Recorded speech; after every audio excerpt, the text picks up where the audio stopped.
नमस्कार, आप देख रहे हैं बिस्तक और मैं हूं आपके साथ विशाल शर्मा। एशिया का सबसे बड़ा स्लम धारावी कभी फिल्मों की वजह से तो कभी कुछ और वजहों से चर्चाओं में रहता है। साल 2008 में आई फिल्म तो आपको बखूबी याद होगा।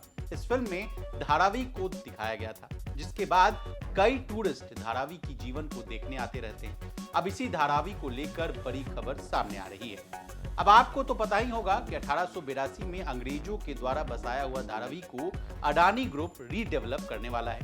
महाराष्ट्र सरकार ने धारावी स्लम रीडेवलपमेंट प्रोजेक्ट के लिए अडानी ग्रुप की बोली को अंतिम मंजूरी भी दे दी, लेकिन मुंबई में स्थित स्लम का नया रूप देने के लिए बनाए गए धारावी रीडेवलपमेंट प्रोजेक्ट का फिर से विरोध होने लगा है। लगभग 20 साल पहले शुरू हुआ ये प्रोजेक्ट किसी न किसी कारण से अटक रहा है। अब क्या है पूरी खबर, विस्तार से समझने की कोशिश करते हैं। पूर्व मुख्यमंत्री उद्धव ठाकरे ने आरोप लगाया है कि बीजेपी सरकार धारावी के पुनर्विकास के बदले अडानी को 100 करोड़ वर्ग फुट का टीडीआर दे रही है। ये दुनिया का सबसे बड़ा टीडीआर घोटाला है। धारावी पुनर्विकास के नाम पर बीजेपी ने अडानी को ब्लैंक चेक दे दिया है। ये हम होने नहीं देंगे। उद्धव के नेतृत्व में शनिवार को धारावी के टी जंक्शन से लेकर बीकेसी स्थित अडानी के कार्यालय तक धारावी बचाओ महामोर्चा निकाला गया। उद्धव ठाकरे ने कहा कि धारावी की आबादी 7 लाख से अधिक है, जबकि सर्वे में सिर्फ 95,000 को पात्र घोषित किया गया है। कोई पात्र हो या अपात्र, सभी को धारावी में ही 500 वर्ग फुट का घर मिलना चाहिए। यहां धारावी के लोगों को बेघर कर अडानी के बिजनेस टावर और ऊंची ऊंची इमारतें नहीं बनने देंगे।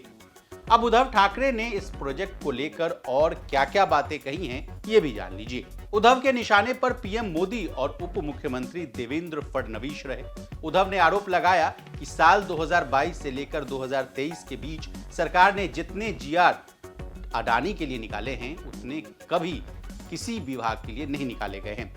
जीआर में साफ लिखा है कि बीएमसी, एमएमआरडीए या कोई संस्था यदि 15 दिनों के भीतर उनके प्रस्ताव पर निर्णय नहीं लिया तो वो मंजूर मान लिया जाएगा।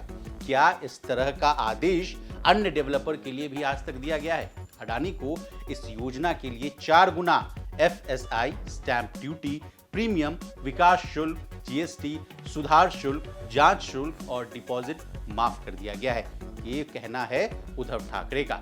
इस पूरे मामले पर अडानी ग्रुप की भी सफाई आई है। अडानी ग्रुप के प्रवक्ता ने कहा कि हमें अंतर्राष्ट्रीय स्तर की प्रतिस्पर्धा और पारदर्शिता का पालन करने के बाद ही ये टेंडर मिला है। टेंडर की शर्तें अघाड़ी सरकार के समय ही बनाई गई थी।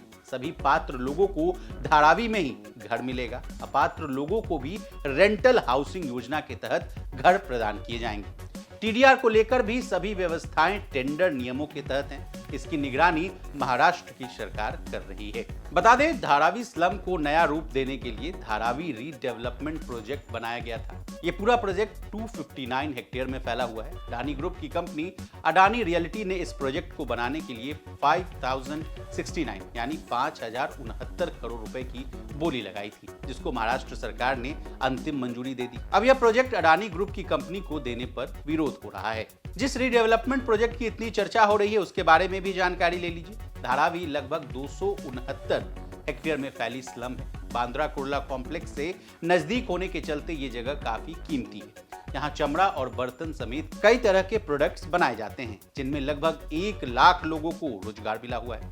प्रोजेक्ट के अंतर्गत यहाँ हाई राइज बिल्डिंग और कई तरह के विकास किए जाने वाले हैं।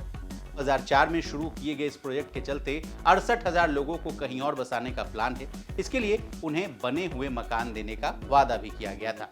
साल 2011 में सरकार ने सभी टेंडर को निरस्त कर नया मास्टर प्लान बनाया था। वहीं 2018 में बीजेपी शिवसेना सरकार ने इसके लिए स्पेशल पर्पस व्हीकल भी बनाया था। हालांकि बाद में इसके लिए ग्लोबल टेंडर भी निकाला गया। अब देखना होगा कि अडानी ग्रुप को धारावी बनाने में कितना समय लगता है। तो इसी तरह बिजनेस जगत से जुड़ी तमाम ताजा तरीन खबरों के लिए बने रहिए हमारे साथ और देखते रहिए बिस्ता।